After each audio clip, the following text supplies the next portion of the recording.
Olá, amadinhos! Sejam bem-vindos a mais uma aula de língua portuguesa. E aí, tudo bem com vocês? Tudo tranquilo? Vamos para a nossa aula, o estudo da língua 2 sobre as figuras de linguagem. Trabalhando hoje o quê? As figuras de pensamento. Aula 23.1. Acompanhe comigo. Temos aqui o seguinte, né? Estudo da língua, parte 2, ó, figuras de pensamento. Olha aqui, falando figuras de pensamento, mais um objeto de conhecimento para você, ó, armazenar aí no seu HD. É isso aí. Então, amadinho, na aula anterior, a gente trabalhou sobre as figuras de sonoridade, né? As figuras sonoras, as figuras de harmonia. Lembrando lá da aliteração, assonância, onomatopeia, paranomásia. Lembrar as figuras sonoras? Então, hoje são as figuras de pensamento. Aqui nós temos o seguinte, que são figuras de pensamento, né? São figuras ou são recursos associados à combinação de ideias e pensamentos, ou seja, a interpretação das frases. Veja aqui neste exemplo, nós temos aqui, né, uma charge, né, que fala o seguinte, 3 personagens nós temos, aí uma fala bem assim, ó. Fofoqueira não, querida. Eu sou produtora de biografias orais não autorizadas. E aí? Então, aqui eu tenho, né, uma figura de pensamento que é produtoras de biografias orais não autorizadas. Está relacionada a quê? A pessoa que fofoqueira. Agora aqui, ela faltou com a verdade em seu depoimento. Ó, para amenizar a situação, ó, faltou com a verdade. Ela mentiu. Tá certo? Mentiu, ela é mentirosa. Então, aqui também faz uso da figura de pensamento. Eufemismo. Suavização de uma ideia desagradável. Ó, você quer amenizar algo, uma notícia trágica, por exemplo. Então, você vai fazer uso da figura, né, de pensamento eufemismo. Você vai amenizar, né, mas usando outras palavras. Vamos ver aqui os exemplos. Temos aqui, falta-lhe inteligência para entender isso. Você não foi feliz na prova. Foi desta para melhor. Então, essa questão, que na primeira, que ele tem dificuldade para entender, tá certo? Na segunda, ele não foi feliz, com certeza ele foi reprovado, ele não passou. Quando fala foi desta para melhor, ou seja, foi para o outro plano, amadinho, ou seja, morreu. Então, o que é eufemismo, né? Qual é a função? Amenizar alguma verdade triste, chocante, de maneira mais branda, de maneira mais suave. Então, por isso que fala suavização de uma ideia desagradável. Ninguém quer receber uma mensagem ruim. E já como é necessário passar essa mensagem, então vamos passar de maneira mais branda, tá bom? Para amenizar a situação. Enquanto o eufemismo, ele vai amenizar, ó, vai suavizar, o que vai acontecer? Agora cá, hipérbole. A hipérbole é completamente diferente do eufemismo. Ó, hipérbole é o exagero, a afirmação exagerada. Você vai observar aqui, ó, olha que exagero nessa imagem, nesse texto aqui. Tá certo? Imagético. Chorei litros de água. Olha só. E olha só, amadinho, isso aqui não é exagero. Tá exagerando, né? Nas imagens, nos textos imagéticos, também temos a presença das figuras de linguagem. Tá certo? Aí tem o seguinte, ó, hipérbole, exagero para valorizar a ideia. Então, afirmação exagerada, tudo que for exagerado é o quê? Hipérbole.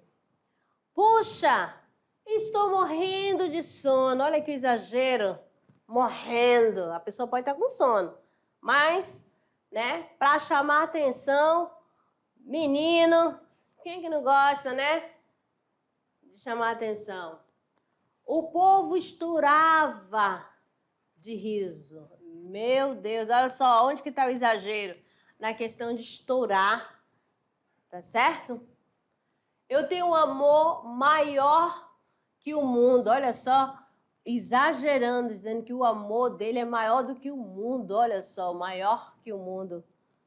Beleza? Então, quando você perceber que numa expressão a mensagem é exagerada, que num texto for uma mensagem exagerada, nós temos o quê?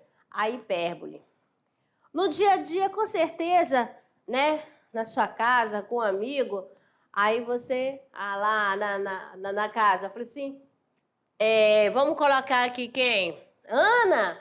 Oi, eu já te falei mais de 1000 vezes que não é para deixar toalha molhada em cima do sofá.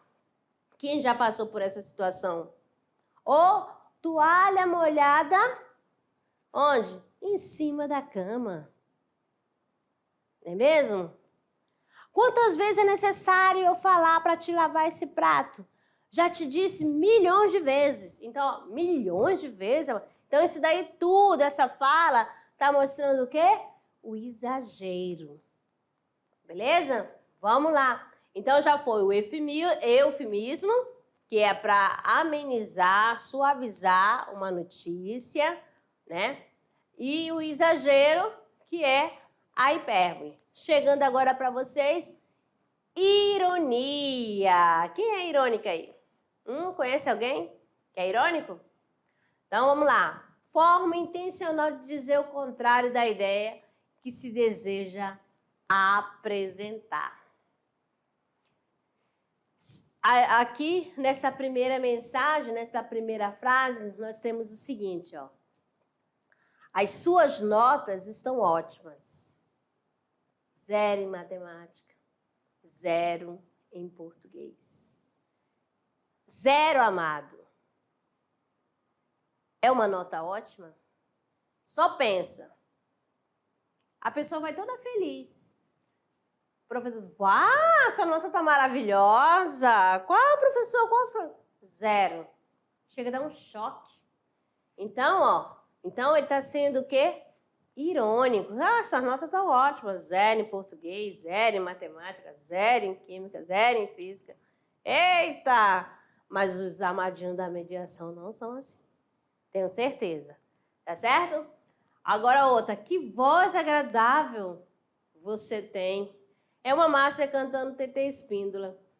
A minha voz aqui, ó. Eu cantando. Você pra mim foi o sol. Eita! Aí, ó, vai ser uma voz, ó. Que vai? O amadinho chega assim pra mim. Ai, que voz agradável, amada, que você tem. Quer dizer o contrário, que a minha voz é irritante. Tá certo? Ele tá sendo irônico comigo, mas eu nem ligo. Aí, ó, ironia. Olha só quem chegou. Não tá nem um pouco atrasado. Olha só, até na expressão. A pessoa tá mais que marca um horário. Vamos lá. Ó, às 15 horas, a gente vai a uma lanchonete. Aí eu chego 15, 16, 17. Quando eu já estou pensando em ir embora, aí o Amadinho chega. Olha, só quem chegou não está nem um pouco atrasado. Olha só, depois de 2 horas chegar? Já pensou, amada? Então, eu estou sendo o quê? Irônica. Antítese. Antítese é oposição, né? Aproximação de ideias opostas, né? Como assim, amadinha? De sentidos opostos. Vamos ver aqui, ó. Consiste na aproximação de ideias, palavras ou expressões de sentidos opostos. Nós temos aqui o seguinte, ó. Na mensagem aqui para vocês, ó. Quando os tiranos caem, os povos se levantam. Agora procure para mim aí. Um tempo para você identificar. Caem, quando os tiranos caem, os povos se levantam. Então, quais as palavras que têm ideias opostas? O contrário. Qual? Qual é a palavra que eu posso pegar? Essa daqui, professora? Essa daqui que tenha sentido. Essa daqui, ó, o contrário desta. Qual é a palavra? Então, amadinho, olha só. Cai, cair.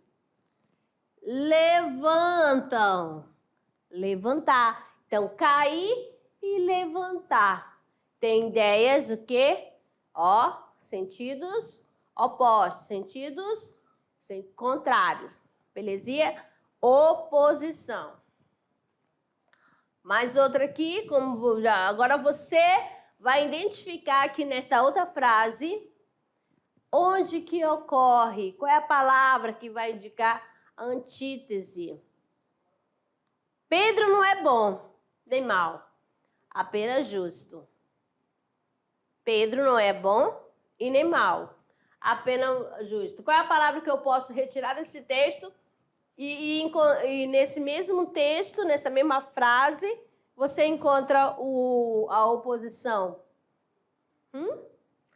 Então, você já vai logo aqui, ó. Bom e mal.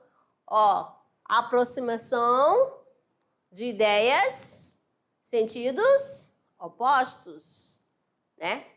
Ideias opostas. Beleza? Mais uma aqui, ó. Quem quer a paz,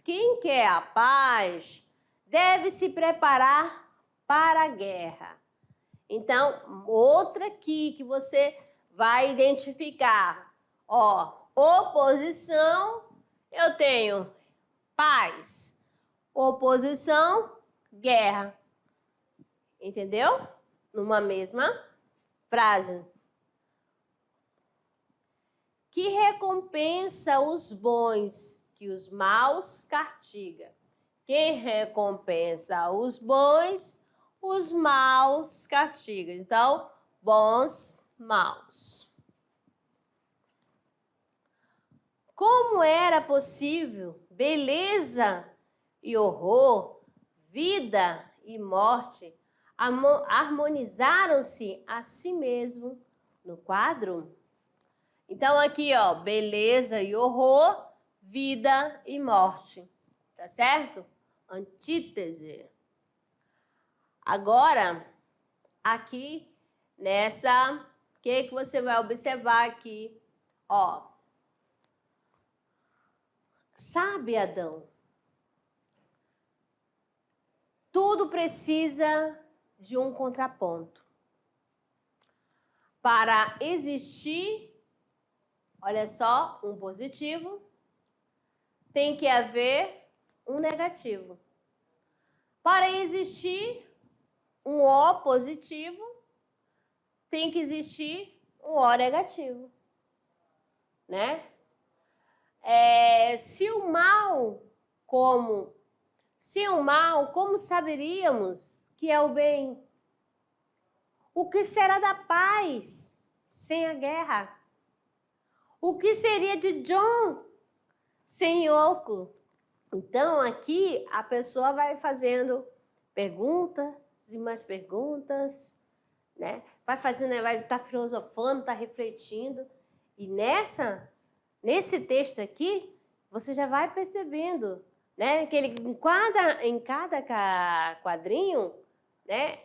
Tem a presença da antítese, tá? Quando ele fala assim, sabe, Adão? Tudo precisa de um contraponto. Ó, ele fala um positivo e um negativo. Positivo, negativo. Aí vai para o outro. O mal e o bem. Paz e guerra. Antítese. Curiosidade, amadinhos.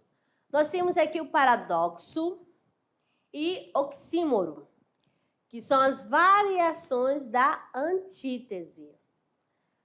Consiste na aproximação de ideias opostas em apenas uma figura. Então, vamos ver aqui, ó. Eu estou cego e vejo. Arranco os olhos e vejo. Como assim, né? Se você é cego, é lógico que não tem como você ver. Se você arrancar seus olhos, também você não vai ter como ver. Então, essa ideia vai anular a outra. A questão do paradoxo é a confusão. Beleza? É um contentamento descontente, um trechinho de Camões, né? Aqui, ó, contentamento. Se você se contentou, como que você vai ficar descontente? Contentamento e descontente. Beleza? Vamos ver outra aqui, uma outra tirinha. Joana, estou mentindo para você. Mas se você está mentindo, está me dizendo a verdade. E se está dizendo a verdade, está mentindo. Que ardiloso. Então, aqui também há a questão da antítese. Há momento em que a voz do silêncio fala mais alto. Ó, voz do silêncio, olha aqui, amadinho, voz do silêncio fala mais alto. Como se silêncio fala alto. Estão entendendo a questão do paradoxo? Já estou cheio de me sentir vazio. Não vai anulando? Já fala que a pessoa está cheia. E depois sentir vazio é uma ideia muito louca, né? Mas é usado para dar mais emoção, dar mais ênfase, né? São os recursos expressivos, né? Usando na poesia, na música, certo? Embora quem quase morre esteja vivo, quem quase vive já morreu. Então, aqui, ó, morre, vive, morreu. Então, um paradoxo. O amor é ferida que dói e não se sente. Amadinho, se está doendo, é porque você está sentindo, tá? Não tem como não doer sem se sentir. Então, aqui por isso que fala, vai anulando a ideia, tá certo? Paradoxo. Há aquela confusão. Prosopopeia, outra figura de pensamento, né? Ou também conhecida como personificação. A prosopopeia é quando pega, né, características humanas para seres inanimados. Como assim? Vamos lá. Ó, é a atribuição de características humanas a seres não humanos, inanimados, imaginários ou irracionais. O carro morreu. Morreu? Olha só, isso aqui é uma característica do quê? Né? De seres humanos. Não carro. Carro é um objeto, tá certo? Que nasce, vive, cresce, morre. É o quê? São os seres vivos. É isso? Meu cãozinho sorriu para mim quando chego à minha casa. Ó, a questão do cachorro, né? É um ser, né? Aí vai falando assim, sorrir é uma atribuição de humanos, tá certo? De pessoa. As paredes têm ouvidos. Ó, as paredes têm ouvido. Realmente tem, amado? Né? As paredes, a gente não tem essa fala, né? Esse ditado. As paredes têm ouvido quer dizer o quê? Que tem alguém escutando. É isso que é o significado. Tá bom? Das paredes que têm ouvidos. Mas não quer dizer que ela tem realmente ouvido. Beleza? Então, estou personificando o quê? A parede, dando atribuição a características humanas a ela. Aqui tem um pequeno trecho de José Américo de Almeida. Lúcio pôs-se a observar a agonia, olha bem, a agonia da lenha verde que se torcia, estalava de dor, estourava em protesto seco e se finava chiando, espumando de raiva vegetal. Então, lenha, a madeira é um ser inanimado, né? Então, está dando as sensações do que humana, ou seja, as características humanas a seres inanimados, tá certo? A agonia da lenha, que é agonia? Quem que fica agoniado? Quem que tem essa característica? E aqui essa imagem, né? Quando você vai, ó, pôs-se a observar a agonia da lenha verde. A lenha verde que se torcia, estalava, estourava em protesto seco e se finava chiando, espumando de raiva vegetal. É o momento que a lenha está sendo que consumida pelo fogo. Mais outra aqui, né? Na tirinha de Chico Bento. Tá se olhando no espelho, Zé Lelé? Eu não. É ele que tá me olhando. Então, o espelho, né? Tá olhando para quem? O Zé Lelé. Olha a cara do Chico Bento, espantado. Amadinho, deixa eu tomar uma aguinha aqui rapidinho.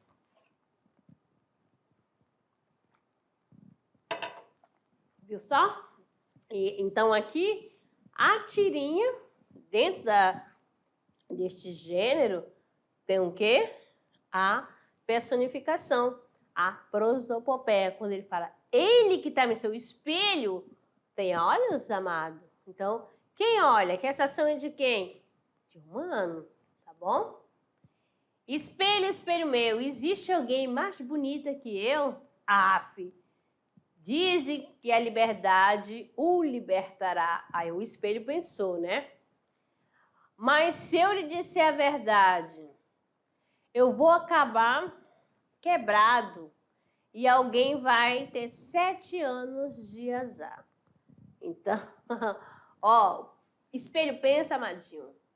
Então, você já vai ligando. Toda vez que atribuir característica humana a seres inanimados, é prosopopeia ou personificação. Beleza? Gradação.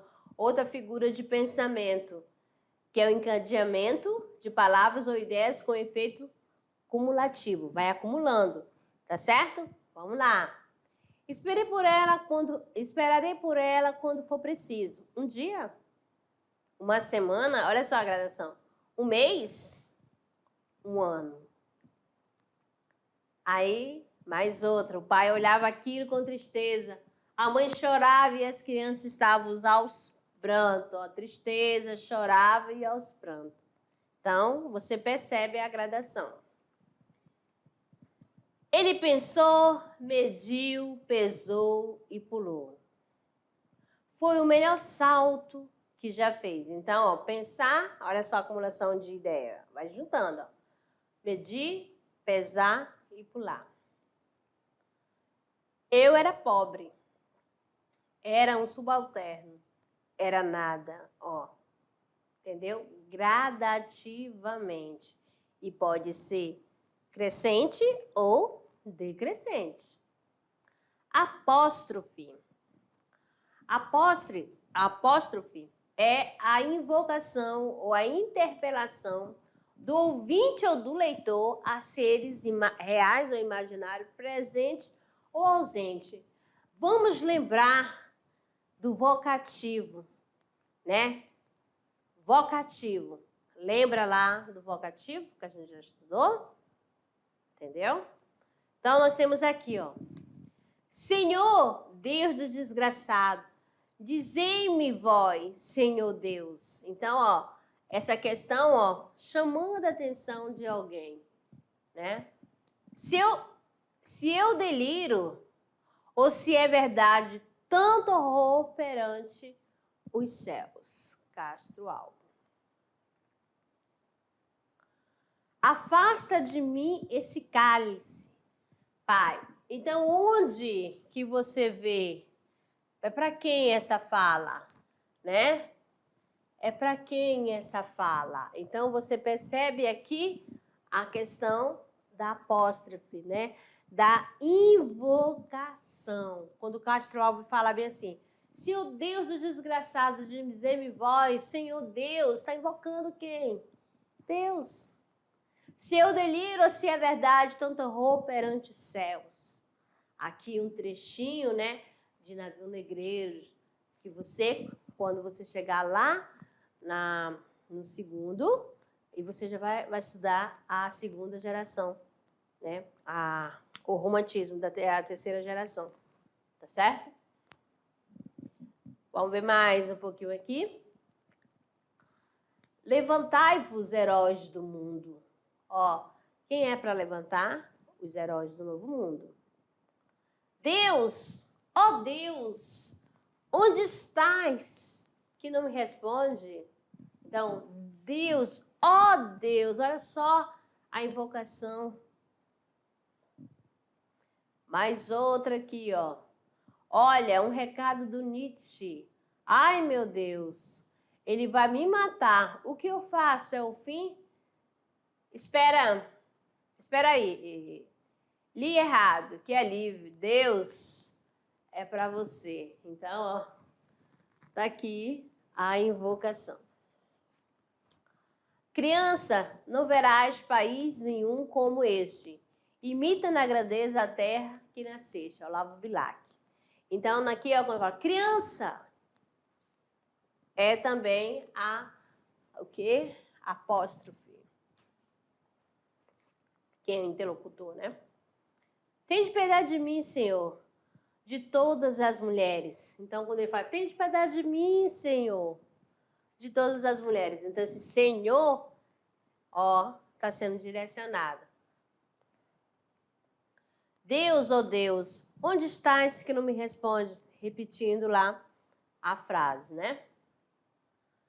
Supremo Senhor, governador do universo, que as sagradas quinas de Portugal e as armas e chagas de Cristo sucedas às heréticas listas de Holanda rebelde a seu rei e a Deus. Aqui temos aqui Padre Antônio Vieira. Então, Supremo Senhor e Governador do Universo é o apóstolo. E falando dessa questão, né, para ver se você entendeu, né, está acompanhando as figuras de pensamento, aí vem um questionamento. Vamos praticar? Um convite, né? Vamos praticar, Amadinho? Não, vamos sim. Eu sei que você não vai me decepcionar. Nós temos aqui o seguinte, amado. Ó, quanto às afirmações listadas, o que está correto assinalar como verdadeiro? Nós temos aqui, enterrou o dedo no alfinete é metonímia. Saio do hotel com 4 olhos, 2 do presente, 2 do passado, é comparação. Chorei bilhões de vezes naquele dia, é hipérbole. E aí? A, B, C, D. Qual é a alternativa que está listada como verdadeiro? A. Temos aqui o gabarito. Letra C, né? Somente a C, amadinho. Ó, a terceira, quando ele fala assim, chorei bilhões de vezes, é hipérbole. Tá certo? Aí aqui tem presente e passado, ó. Ideias, palavras opostas, é o quê? É comparação? Não, é antítese. Aí deixa eu ver. Aí tem na primeira, enterrou o dedo no alfinete. Enterrar é o quê? É personificação? Também não. Não é metonímia. Não é metonímia. Metonímia. Tá certo? Vamos aqui para outra. Indique a alternativa que apresentam. Indique as alternativas que apresentam a figura de linguagem personificação, né, também chamada de prosopopeia. Então, não esqueça, quando um enunciado tiver prosopopeia, é a mesma coisa que personificação e assim vice-versa. Mas o que é uma personificação? Quando há uma atribuição de características humanas a seres inanimados, né, imaginários, irracionais. Belezinha? Letra A, as pedras humilham. B, os confetes festejam. C, os diários contam segredos. D, os copos celebram as alegrias. E a floresta clama por piedade. Você vai ver, ó, que lá no enunciado, né, no comando da questão, está dizendo assim, é para você indicar as alternativas, com certeza, porque vai ter mais. Já está mostrando aí, então você vai. As alternativas que apresentam a figura de linguagem de personificação. Onde que tem prosopopeia? Quando fala assim, as pedras humilham. Humilham. Praticar essa ação não é uma característica humana? É, né? Então, a letra A, eu tenho o quê? Prosopopeia, acontece. Os confetes festejam. Festejar também não é uma ação, uma característica humana? Ok. Os diários contam segredo, contar. Também não é uma característica? Ok. Os copos celebram, celebrar. Celebra alegria, também não é uma característica? Ok. A floresta clama, ó, clama por piedade. Não é uma característica? Também. Então, amadinho, qual é o gabarito? Todas, tá bom? Apresento o quê? Prosopopeia. Muito bem. Terminando aqui esse vamos produzir, agora é o momento de hora de produzir trabalhando o gênero. Vamos lá. Que atividade você vai fazer? Olha só, você vai trabalhar um poema. Um poema, muito bem. E as figuras de linguagens, você vai fazer uso dentro da poesia. Você pode pegar o tema de amor, amizade, família, juventude, liberdade, tá bom? Então, olha só, as figuras de linguagem são recursos estilísticos muito importantes nos poemas. Elas auxiliam na construção de um texto mais expressivo, oferecendo uma carga emocional maior. Então, busque inspiração e escolha um tema para a construção do poema. Então, eu quero a temática amor, eu falo sobre amor. Quero a temática família, falo somente de família. Quer amizade? Falo. É importante você fazer o seu poema, construir o seu poema e nele ter as figuras de linguagem, tá bom? Que são recursos usados nos poemas, tá certo? Amados, daqui a pouco eu retorno para a nossa revisão. Até lá!